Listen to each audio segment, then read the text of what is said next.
En el bloque pasado repasamos la guerra en Ucrania, el conflicto en Medio Oriente, y en este quisiera comenzar hablando de la guerra comercial entre Estados Unidos y China, ya que continuó intensificándose después de que este último respondiera a los aranceles del 145%, aumentando los suyos al 125%. Además, Pekín adelantó que demandaría a Estados Unidos ante la Organización Mundial de Comercio, denunciando que las medidas de Donald Trump violaban sus normas. Esta escalada aumentó la incertidumbre e impactó en el valor del dólar, al tiempo que volvió a provocar la caída de Wall Street, por lo que poco después la vocera de la Casa Blanca, Karoline Leavitt, comunicó que Trump estaba dispuesto a mantener conversaciones con su par chino Xi Jinping, aunque consideró que, como este era muy orgulloso, no sabría cómo comenzar el diálogo.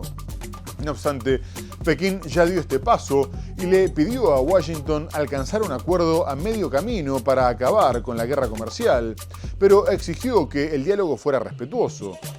A su vez, el mandatario norteamericano continuó improvisando su política comercial y anunció una exención de los aranceles recíprocos globales para celulares, computadoras y otros dispositivos electrónicos, como semiconductores o tarjetas de memoria, ya que varias compañías estadounidenses se verían afectadas. Y poco más tarde, China dijo que era un pequeño paso en la dirección correcta y lo instó a corregir sus errores y suprimir completamente los aranceles recíprocos, retomando el camino del respeto mutuo. Sin embargo, Trump respondió poco después que estos productos no quedaban libres de impuestos y que solo estaban evaluando el arancel específico que tendría el sector, por lo que nadie se iba a librar.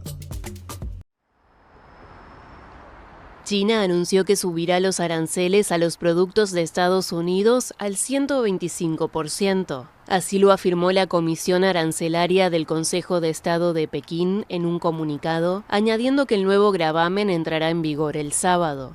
Pekín anunció también que presentará una demanda ante la Organización Mundial del Comercio por la última ronda de aranceles del presidente estadounidense Donald Trump, profundizando aún más la guerra comercial entre las dos mayores economías del mundo. La incertidumbre generada por las políticas de Donald Trump sigue presionando a la baja al dólar, que el viernes tocó su mínimo en más de 3 años frente al euro. La mayoría de las bolsas europeas retrocedían a media jornada. Trump anunció el miércoles una pausa de 90 días en los aranceles que acababa de imponer a 60 socios comerciales, excepto a China. Sin embargo, Washington mantiene aranceles mínimos del 10% y recargos aduaneros del 25% sobre el acero, el aluminio y los automóviles. En cuanto a China, los aranceles sobre sus importaciones ascienden en su totalidad a 145%. La Unión Europea decidió suspender las medidas de represalia preparadas para dar una oportunidad a las negociaciones después de que Trump pausara los llamados aranceles recíprocos.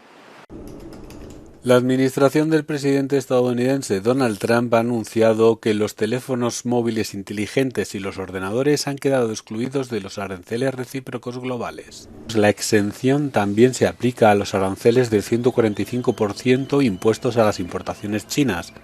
Y el conflicto entre las potencias continuó escalando. El mandatario chino Xi Jinping les ordenó a las aerolíneas de su país que no aceptaran las entregas del fabricante estadounidense Boeing, cancelando un acuerdo reciente para la compra de poco menos de 200 aviones, ya que tras la imposición de los aranceles, las compañías del país no podrían asumir los costos. La medida provocó la caída de las acciones de Boeing, pero sus ventas a China ya habían caído del 25% en el 2022 al 9% al año siguiente. Poco más tarde, la vocera de la Casa Blanca, Karoline Leavitt, dijo que la pelota estaba en la cancha de China, porque eran ellos los que necesitaban alcanzar un acuerdo con Estados Unidos y no al revés. A su vez, Pekín respondió que no tenía miedo de luchar y agregó que si Washington quería resolver el asunto mediante el diálogo, tendría que poner fin a la presión extrema y dejar de amenazar y chantajear. No obstante, lejos de ceder, Estados Unidos anunció que aumentaría los aranceles a China del 145 al 245% si una investigación de la Secretaría de Comercio detectaba amenazas para la seguridad nacional en la dependencia de las importaciones de minerales críticos, ya que Pekín también restringió el envío de 6 metales pesados esenciales para el sector aeroespacial, los fabricantes de autos, empresas de semiconductores y contratistas militares. La guerra comercial llega justo cuando la economía china se encontraba creciendo por encima de lo esperado, al 5,4%. Los efectos del conflicto todavía no se notan, pero las autoridades chinas no creen que cambie la tendencia. La pelota está en la cancha de China para encontrar un arreglo sobre los aranceles estadounidenses. Así lo afirmó el martes la Casa Blanca en medio de presiones de Pekín, que dejó de recibir las entregas de aviones de Boeing. El presidente ha dejado muy clara su postura sobre China, aunque tengo una declaración adicional que acaba de compartir conmigo en el despacho Oval. La pelota está en la cancha de China. China necesita llegar a un acuerdo con nosotros. Nosotros no tenemos que llegar a un acuerdo con ellos. No hay diferencia entre China y cualquier otro país, salvo que son mucho más grandes. Y China quiere lo que tenemos. Todos los países quieren lo que tenemos. El consumidor estadounidense, o dicho de otro modo, necesita nuestro dinero. La guerra comercial entre las dos mayores economías del mundo lanzada por Trump, con aranceles, ha sacudido los mercados financieros. Pekín, que toma represalias sistemáticamente a los gravámenes estadounidenses, ha optado por mantener la presión. Su contramedida más reciente ha consistido en dejar de aceptar la entrega de aviones fabricados por el constructor estadounidense Boeing. Trump criticó la medida en su red Truth Social. La agencia de noticias Bloomberg, citando fuentes no identificadas, afirmó que China ordenó a sus aerolíneas que dejen de aceptar aviones Boeing. Pekín también parece determinada a atacar a la agricultura estadounidense. El canal australiano ABC afirmó que las exportaciones de carne de vacuno a China han aumentado considerablemente, mientras que los exportadores estadounidenses no han podido renovar sus licencias. Y Trump también comunicó que estaba estudiando aprobar una exención a corto plazo a las compañías automotrices que se estaban viendo muy afectadas, reconociendo que necesitaban tiempo para reemplazar las piezas que se habían fabricado en otros países, aclarando que iban a comenzar a fabricarlas en Estados Unidos. Y mientras tanto, la Unión Europea continúa negociando con Trump, por lo que el comisario de Comercio, Maroš Šefčovič, viajó a Estados Unidos por tercera vez en menos de un mes. Después de que Trump suspendiera por 90 días los aranceles mayores al 10%, la Unión Europea respondió con la misma medida y la presidenta de la Comisión, Ursula von der Leyen, celebró el anuncio afirmando que era un paso hacia la estabilización de la economía mundial y que el plazo le daba una oportunidad a las negociaciones. Unas horas antes de que Estados Unidos suspendiera los gravámenes, había aprobado impuestos de hasta el 25% a 1.700 productos norteamericanos y dijo que ya estaban trabajando en diversificar sus socios comerciales.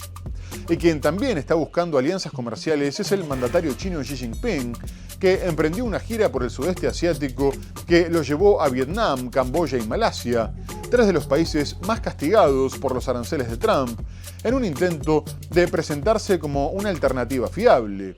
El mandatario dijo que no había ganadores en las guerras comerciales y llamó a oponerse conjuntamente al acoso unilateral. Además, firmó 45 acuerdos de cooperación con Vietnam, a pesar de que Hanoi se había comprometido a impedir que llegaran productos chinos a Estados Unidos desde su país, a limitar las exportaciones sensibles a Pekín y a aumentar las compras a Estados Unidos sin imponer ningún arancel. El proteccionismo no lleva a ninguna parte. Eso afirmó el lunes el presidente de China, Xi Jinping, al inicio de una gira por el sudeste asiático, calificada por Pekín como de gran importancia para la región. El mandatario llegó a Vietnam, la primera escala de su viaje, que lo llevará también a Malasia y Camboya.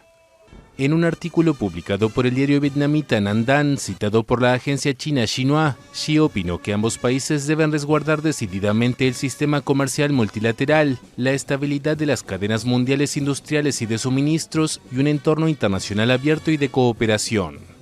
Además, insistió en que una guerra comercial y arancelaria no tendrá ningún ganador. El mandatario chino fue recibido por el primer ministro malasio Anwar Ibrahim en el aeropuerto de Kuala Lumpur. China y Malasia celebraron el año pasado el 50 aniversario de sus relaciones diplomáticas y mantienen sólidos lazos comerciales, aunque Malasia reclama parcialmente partes del mar de China Meridional, donde Pekín reivindica una soberanía casi absoluta. Xi tiene previsto asistir el miércoles a un banquete de Estado antes de mantener conversaciones con Anwar en la capital administrativa, Putrajaya. Está prevista la firma de varios acuerdos bilaterales, según indicó la Cancillería Malasia. Con esta gira, Xi intenta promocionar a China como una alternativa estable a Estados Unidos en medio de la guerra comercial lanzada por Trump. En plena guerra comercial con Washington, China anunció el lunes que sus exportaciones se dispararon 12,4% interanual en marzo, superando las expectativas. Sin embargo, la Administración General de Aduanas de China indicó que las importaciones en el mismo periodo cayeron 4,3%. Pero más allá de la guerra comercial, Donald Trump está generando una gran polémica al atacar a las universidades, acusándolas de promover el antisemitismo al permitir manifestaciones pro-palestinas y condenas a Israel. El mandatario apuntó primero contra Columbia, cortándole $400 millones en financiamiento federal, por lo que ésta terminó cediendo a los cambios exigidos, e incluso arrestaron en el campus a varios estudiantes que lideraban las protestas y les retiraron los visados. No obstante, la que no se dio fue Harvard, después de que el gobierno la instara a aprobar una protección especial a los estudiantes judíos, a poner fin a los programas de diversidad, tanto en los procesos de admisión como de contratación, a denunciar a los estudiantes hostiles a los valores estadounidenses, a garantizar que cada departamento académico tuviera diversidad de puntos de vista y a contratar personal externo, aprobado por el gobierno, para revisar contenido que podría llegar a ser antisemita. La universidad denunció que estaban queriendo intervenir en la libertad académica e intelectual, y su presidente, Alan Garber, comunicó que la universidad no renunciaría a su independencia ni a sus derechos constitucionales, y agregó que el gobierno se estaba extralimitando, tras lo cual se le congelaron $2.200 millones, afirmando que no había estado a la altura de las condiciones intelectuales y de derechos civiles que justificaban la inversión federal. A su vez, el gobierno amenazó a otras 60 universidades y advirtió que eliminaría las ventajas fiscales de Harvard, grabándola como una entidad política si seguía promoviendo una enfermedad inspirada en el terrorismo. Son las protestas a favor de Palestina y contra la guerra de Gaza esta pasada primavera en la prestigiosa Universidad de Harvard. Movilizaciones y acampadas en los campus por los que el gobierno de Trump acusa de antisemita a la comunidad universitaria. Por eso, entre otros motivos, tuvo que dimitir la entonces presidenta del centro a principios de este año. Ahora, la Casa Blanca ha mandado una carta a Harvard en la que pide una protección especial a sus estudiantes judíos o poner fin a sus programas de diversidad. Pero ellos se han negado a estas exigencias y el gobierno ha respondido congelando $2.200 millones con los que subvencionaban a la universidad. La institución les acusa de querer controlarles y de invadir su libertad de expresión y cátedra. Ningún gobierno debería dictar qué podemos enseñar ni a quién debemos admitir o contratar, lamenta su presidente. Ya antes exigieron cambios en otra de sus universidades estrella, la de Columbia, pero ellos sí cedieron ante Trump para no perder la financiación. Y precisamente a este estudiante de la Universidad de Columbia le han detenido en las últimas horas por liderar las protestas pro-palestinas del pasado año. Sabíamos que era un objetivo del gobierno, comenta un amigo suyo. Es la guerra de Trump contra las universidades. Ha desmantelado el Departamento de Educación, ha retirado visados a alumnos críticos con Israel y ha querido controlar qué se enseña y qué no, de la misma forma que ha vetado el acceso a ciertos periodistas a la sala de prensa de la Casa Blanca o al Air Force One. Un control de los discursos, apuntan sus críticos, con una deriva peligrosamente autoritaria.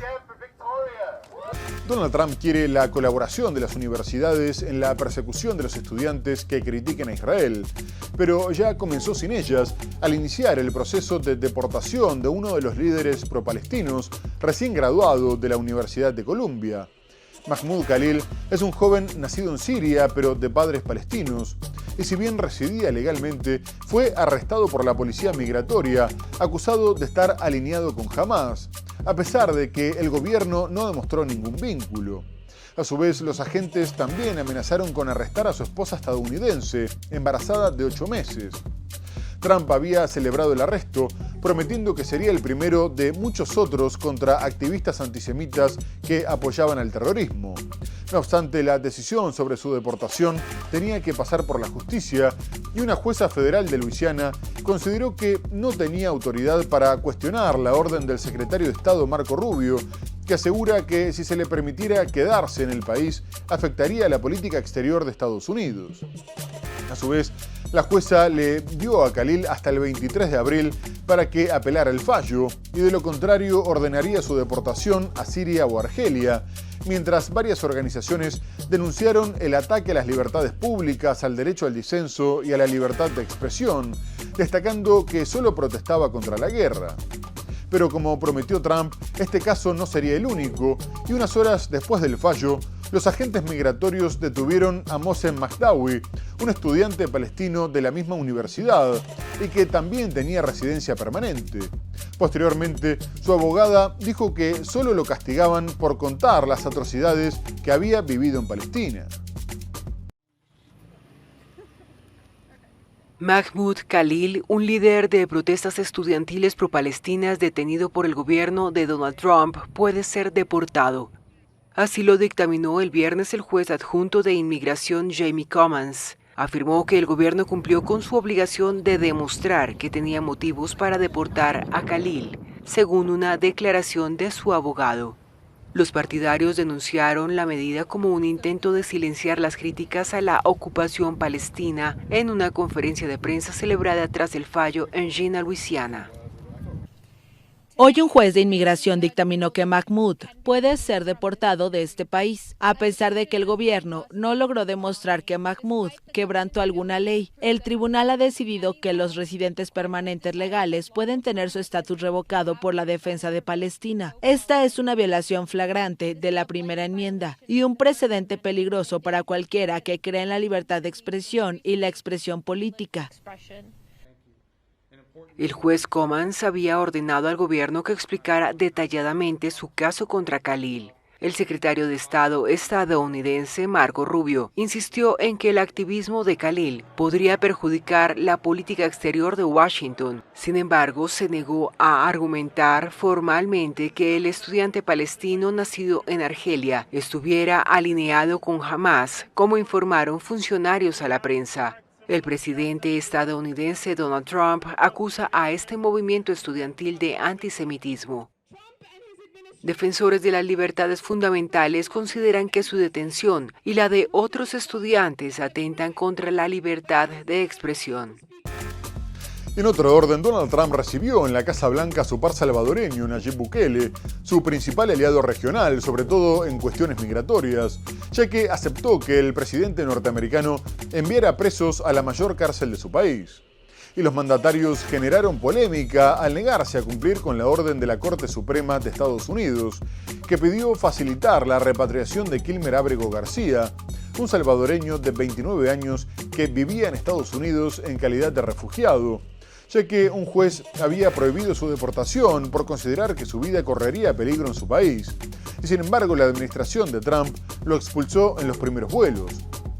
Posteriormente, el gobierno reconoció que había sido un error, pero aseguró que se trataba de un pandillero y que tenía derecho de deportarlo, aunque no aportó ninguna prueba de su acusación. A su vez, la fiscal general Pam Bondi y el asesor Stephen Miller dijeron que la Corte había ordenado facilitar y no efectuar la repatriación, y que en otras oportunidades había negado la posibilidad de que las Cortes inferiores decidieran sobre asuntos de política exterior.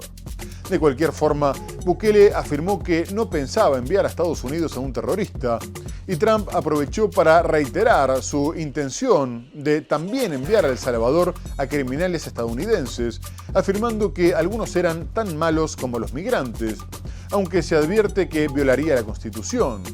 La Corte también había exigido que se respetara el derecho al debido proceso de los inmigrantes, permitiéndoles recurrir sus órdenes de deportación, por lo que se les tenía que informar de antemano, aunque Trump continuó con las expulsiones. Una reunión distendida. El presidente de Estados Unidos, Donald Trump, recibió el lunes a su homólogo de El Salvador, Nayib Bukele, a quien agradeció por haber encarcelado a cientos de migrantes deportados por Washington. El republicano no ocultó su deseo de expulsar a más personas hacia el país centroamericano, incluyendo a estadounidenses. Tantos como sea posible, y acabo de preguntarle al presidente sobre este enorme complejo carcelario que construyó. Le dije, ¿puedes construir más, por favor? Bukele, quien se mostró muy contento y con muchas ganas de ayudar, le dijo a Trump que tiene que liberar a 350 millones de estadounidenses de los delincuentes, pero que para ello debe encarcelar a algunos. Ambos mandatarios en guerra contra las pandillas estuvieron de acuerdo sobre el destino del migrante salvadoreño Kilmar Ábrego García, deportado por error según reconoce la administración estadounidense. La justicia de Estados Unidos pide que el gobierno facilite traerlo de vuelta, pero la Casa Blanca discrepa y el presidente salvadoreño descartó tomar la iniciativa. ¿Cómo puedo enviarlo de vuelta a Estados Unidos? ¿Como si lo hiciera entrar clandestinamente en Estados Unidos? Por supuesto que no voy a hacerlo. La pregunta es absurda. ¿Cómo puedo meter a un terrorista de contrabando a Estados Unidos? No tengo el poder de enviarlo de vuelta a Estados Unidos. El gobierno de Trump ha enviado a cientos de migrantes en situación irregular, sobre todo venezolanos, a una megacárcel de alta seguridad salvadoreña, invocando la ley de enemigos extranjeros de 1798, que hasta entonces solo se había usado en tiempos de guerra. Los acusa sin pruebas de formar parte de pandillas. Por otra parte, Panamá continúa cediendo ante Estados Unidos en medio de las amenazas de Donald Trump de recuperar el control del canal, y unos días después de asegurar que no aceptaría recibir bases militares norteamericanas, el presidente José Raúl Mulino firmó un acuerdo que le permite a Estados Unidos desplegar militares en áreas de acceso y adyacentes al canal. El mandatario aseguró que no se instalarían bases, pero estaría poniendo a disposición las suyas, ya que Estados Unidos podría utilizar instalaciones y áreas autorizadas, entre las que figuran 2 bases aeronavales y un aeropuerto, para entrenamiento, ejercicios y otras actividades. El acuerdo estará vigente por 3 años prorrogables y aclara que, si bien las instalaciones seguirán siendo del Estado panameño, su uso será conjunto. Poco más tarde, el secretario de Defensa norteamericano, Pete Hegseth, le comunicó a Trump que estaban recuperando el canal y acabando con la influencia de China en la zona, mientras que Mulino aclaró desde Perú que había conseguido pequeñas victorias, como evitar incluir términos como presencia militar permanente, bases militares y cesión de territorio, contando que había tenido que devolver 4 versiones del tratado entregadas por la Secretaría de Defensa de Estados Unidos. A su vez, informó que Washington había borrado del comunicado en inglés la parte que reconocía la soberanía de Panamá sobre el canal, por lo que le pidió que lo corrigiera. De cualquier forma, el acuerdo generó críticas y, por ejemplo, el líder sindical Saúl Méndez consideró que el gobierno había cometido traición a la patria. Y no lo entienden.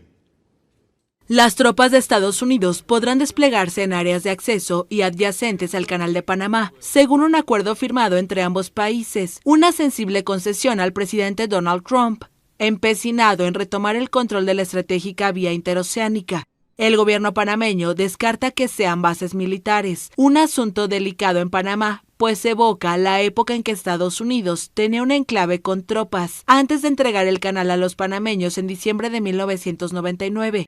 En plena tensión, el gobierno de Mulino reveló que Estados Unidos borró de un comunicado conjunto, en su versión en inglés, la frase que reconocía la soberanía irrenunciable de Panamá sobre el canal. El jueves le pidió a Washington actualizar la nota e incluirla. Lo que se firmó antes de ayer es un memorándum de entendimiento operativo, administrativo, entre 2 entidades de defensa, nuestro Ministerio de Seguridad y el Ministerio o la Secretaría de Defensa de los Estados Unidos. Hasta allí. Donde por lo menos en 3 o 4 versiones que fueron devueltas, retiramos los conceptos de presencia militar permanente, de bases militares, de cesión de territorio, porque eso sí es inaceptable. Militares de Estados Unidos podrán utilizar instalaciones y áreas autorizadas para entrenamiento, ejercicios y otras actividades. El convenio de seguridad incluye fotografías de las instalaciones autorizadas, entre ellas 2 bases aeronavales y un aeropuerto, ubicados en áreas donde antes estuvieron las bases militares estadounidenses, en el enclave de la zona del canal. Y ahora vamos a bajar a Ecuador porque el mandatario, Daniel Noboa, se se impuso en el balotaje a la correísta Luisa González por cerca de 12 puntos de diferencia, una distancia mucho mayor de la que se esperaba. El dirigente derechista alcanzó poco menos del 56% de los sufragios frente al 44% de su rival, pero después de que el Consejo Nacional Electoral proclamara como ganadora a Noboa, González se negó a reconocer el resultado y adelantó que pediría el recuento de los votos y que se abrieran las urnas, porque se negaba a creer que existiera un pueblo que prefiriera la mentira a la verdad. Además, recordó que el presidente se había negado a competir de igual a igual, ya que no había pedido licencia para hacer campaña como exige la ley. Por último, subrayó que la decisión del gobierno de declarar el estado de excepción a pocas horas de los comicios por un supuesto aumento de la violencia respondía a la voluntad de garantizar el más grotesco fraude. A su vez, el Consejo Nacional Electoral le respondió que se tenía que respetar la voz del pueblo y aseguró que la maquinaria electoral había tenido un buen funcionamiento. Tras el pronunciamiento del organismo, Noboa salió a celebrar, afirmando que no quedaba dudas de quién había sido el ganador. Pero la polémica continuó, dado que el expresidente Rafael Correa dijo que todos sabían que los resultados eran imposibles porque habían sacado el mismo 44% que en la primera vuelta, tras haber sumado el apoyo del movimiento indígena, de la izquierda independiente y hasta de la centroderecha, y agregó que esos mafiosos tendrían que haber disimulado un poco más. Esta victoria. El presidente de Ecuador, Daniel Noboa, fue reelegido el domingo. Con 92% del escrutinio oficial, el Consejo Nacional Electoral reconoce una tendencia irreversible a favor de Noboa. ¡Noboa, presidente! Esta victoria ha sido histórica también. Una victoria de más de 10 puntos, una victoria de más de 1 millón de votos, donde no queda ninguna duda de quién es el ganador. En tanto, su contrincante, Luisa González, delfina del expresidente socialista Rafael Correa, desconoció su derrota y acusó al gobierno de acciones desesperadas para manipular las actas de votación. Aquí vamos a defender nuestro derecho a la democracia y pedir el reconteo y que se abran las urnas. Porque el Ecuador no puede seguir gobernado de mano de quien es incapaz de conducir el país hacia la paz, hacia la no violencia, hacia el desarrollo, quien solo sabe hacer negocios para su familia, perseguir y odiar al pueblo ecuatoriano. La campaña rumbo al balotaje estuvo marcada por desinformación y advertencias de fraude. El CNE pidió durante la jornada electoral no minar la confianza en la democracia con acusaciones sin pruebas. Según el Consejo Electoral, un 84% de casi 13.700.000 electores ejerció el voto obligatorio. Ecuador, de 18 millones de habitantes, está polarizado y agobiado por la violencia del narcotráfico, donde cada hora asesinan a una persona. En vísperas de la segunda vuelta, el gobierno declaró 60 días de estado de excepción parcial y ordenó toque de queda nocturno en las regiones más golpeadas por el crimen. Y la polémica por la denuncia de la oposición ecuatoriana terminó siendo internacional, ya que el presidente venezolano Nicolás Maduro calificó lo sucedido como un fraude horroroso y agregó que pretendían imponer por la fuerza una hegemonía política para llevar a cabo un proyecto colonialista y dominar política, económica y militarmente a una nación. A su vez, destacó que con su guerra comercial, Estados Unidos pretendía esclavizar y colonizar a las economías del mundo entero.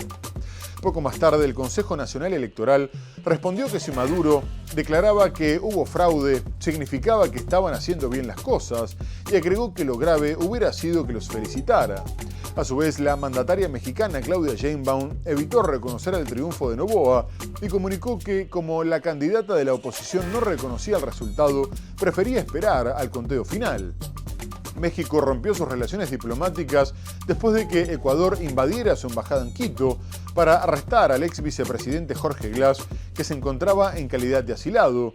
Y Sheinbaum había adelantado que restablecería las relaciones si ganaba González. Por su parte, Donald Trump le dio un fuerte respaldo a Noboa, ya que, además de felicitarlo, aseguró que sería un gran líder y que no iba a defraudar al maravilloso pueblo ecuatoriano. Noboa será otro aliado incondicional del mandatario norteamericano y pretende instalar bases militares de Estados Unidos en su territorio para combatir al narcotráfico de forma conjunta. Asimismo, los observadores de la Unión Europea descartaron la posibilidad de fraude, sosteniendo que todo había transcurrido con absoluta normalidad y que no había ningún elemento para sospechar. Esta victoria ha sido histórica también. Donald Trump felicitó el lunes a Daniel Noboa por su reelección como presidente de Ecuador. El mandatario estadounidense calificó a su homólogo sudamericano como un gran líder que no defraudará al maravilloso pueblo ecuatoriano. Noboa triunfó el domingo en el balotaje ante su rival izquierdista Luisa González, quien denunció fraude y se mantendrá en el poder hasta 2029.